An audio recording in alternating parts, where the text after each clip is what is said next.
Oh my days. What a game of football that was. That was football at its highest quality. If I can marry a style of football, it would be PSG's last night and the first leg because they were absolutely outstanding, but taking nothing away from Liverpool because it takes two to make a great game. And Liverpool were phenomenal this game as well. PSG probably had a little bit more quality in the final third. Let's get into it because that was a game at the highest quality. It was intense, it was tactically fascinating, the players were brave, and it was two extremely quality teams going toe-to-toe. In reflection, I thought Liverpool were a lot better this game. The difference was they played a lot more direct, they cut out PSG's high passing game, and we're going to look at screenshots to prove this. It was a tactic built to limit PSG's touches. However, because of their ability and their football IQ, they reverted to one-touch passing, and it was just simply beautiful. But the tactical switch that Liverpool did in comparison to the first game was exactly the right thing to do, and I think the home crowd played a big difference in this game. It encouraged Liverpool to be more energetic, be more aggressive, be more brave on the ball, and by being more direct, they missed out PSG's press and forced them to defend a lot deeper. So PSG did have a lot less of the ball, and it showed. So I want to start by looking at this image, and as you can see, in the first game, PSG were man-to-man pressing, everybody hungry, ready to snap on the first touch, which ultimately forced Liverpool to go along. So Liverpool did the same thing this second game, expecting PSG to do the same in a man-to-man press. And because Liverpool had the thought and tactical nous that they were going to go long, it forced PSG to defend a lot deeper. This is images from the first game, and you can see PSG are playing with a higher line, much higher than what they did at Anfield. Look at how deep their line is, and that's because one, PSG probably expected Liverpool to go direct, but also Liverpool were going more direct, which forced PSG further back. I thought this little tactical adjustment from Arne Slot was really clever because it forced PSG to play a lot deeper in their own half, so they weren't causing Liverpool as much danger as they were in the first game. But this PSG side are built different in comparison to what we've seen over the past 5 years. This PSG side are exceptional. It's a side built on fluidity, bravery, aggression, and their awareness on the football pitch is phenomenal. Excellent technical footwork in tight areas, intelligent positioning, awareness, comfortable in tight areas. They've got technicians, they've got one-on-one ability players. It's just a team that's extremely well balanced, and there had to be because Liverpool were at it in the first minutes, and the tactical adjustments that again Arne Slot made a big difference. The Liverpool played a lot more narrow, a lot more direct, and you had Szoboszlai just moving into space just in behind the midfield that was causing PSG a lot of problems. And again, because Liverpool were playing a lot more direct, they got in behind. This was the opening 5 minutes of the game where Alisson went long, Dominic Szoboszlai finding pockets of space, playing on the last line, causing PSG a lot of problems, and he received the ball, and this ultimately resulted in Salah having a strike at goal and an opportunity. If it wasn't for a good and brilliant block from Nuno Mendes, who we're going to speak about very shortly, Salah would have scored. So the signs were there that Liverpool could break down this PSG side, and this PSG side just kept on believing, and this is something that they never used to be able to do. Now they can feel they can go to Anfield, get a result, and come away and knock Liverpool out the Champions League. But I thought the difference tonight was PSG's fluidity, creativity in the final third. This is a PSG team that are going places. I was astounded how they were able to live with Liverpool's intensity, because with Liverpool this season, we all know their energy, intensity, their ability to control games, and PSG give them just as much as they got. And I thought Vitinha and João Neves in midfield were simply outstanding. Vitinha, what a footballer he is.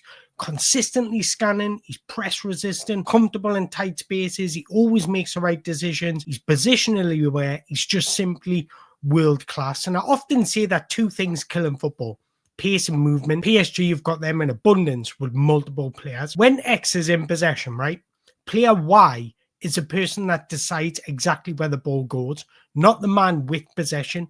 And the fluidity of this PSG side is phenomenal. I was in awe watching it last night, and it caused Liverpool so many problems. And that was on show in this passage of play. Kvaratskhelia picks up the ball in the pockets of space in the centre of midfield, and he drives diagonally towards Bradley Barcola. But if you watch Bradley Barcola's run, he reverts inwards. This ultimately makes up Kvaratskhelia decision for him. So I often say it's not about the man in possession, it's about the movement around him. If he's got no movement around him, he's got no options.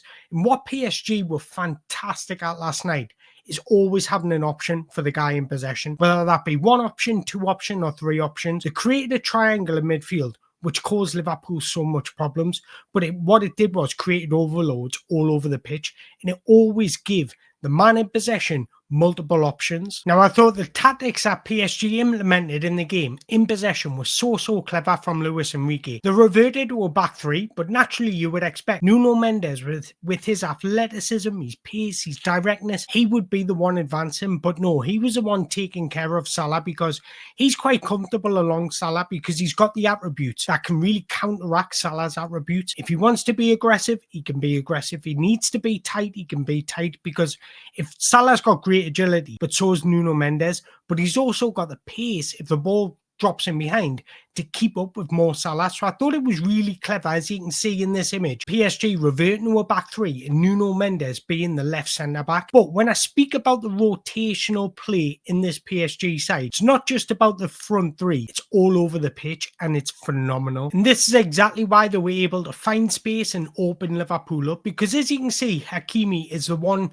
pushing high and wide, creating width and overloads on the right-hand side. But look at this image here. This is an image where PSG are in possession, but it's Vitinha dropping into the left centre-back position, which allows Nuno Mendes to get high and wide, forcing Liverpool further back, creating overloads not only on the right-hand side, but the left-hand side as well.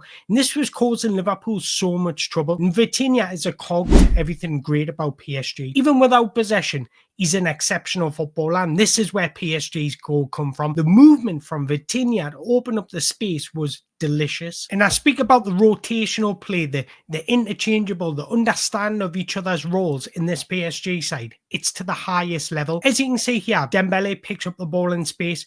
He shouldn't have that much time and space on the ball in the centre of the pitch. Van Dijk or Konate should be going with him, being aggressive and win the ball back on his first touch. That doesn't happen, and I think that doesn't happen because of the fluidity of this team. Liverpool's defenders didn't know whether to go with the players, didn't know whether to stick and hold their shape. They were very confused throughout the 90 minutes. But look at Vitinha's movement here. He peels out wide, and that brings Szoboszlai with him to create the space for Ousmane Dembele to receive the ball. It is exceptional, and I often say that movement kills in football, and this is exactly where this goal come from. This allowed Dembele to receive the ball on the half turn, drive towards the opponents, and then find a pass to Barcola out wide, who pulls it back inside, and then Dembele scores. But if that movement from Vitinha doesn't happen, that space isn't created, and that goal doesn't happen. So this is why I'm talking about the intelligence of footballers, the awareness. Even if they don't receive the ball, their movement can be pivotal to an attacking play, creating a goal or an opportunity. And again, I just thought Liverpool couldn't cope with the movement of PSG, interchanging consistently, opening up space for teammates and rotating within themselves. Their understanding of each other's roles and responsibility is coaching at the highest level. And we're going to look at a few examples because it was absolutely phenomenal from PSG.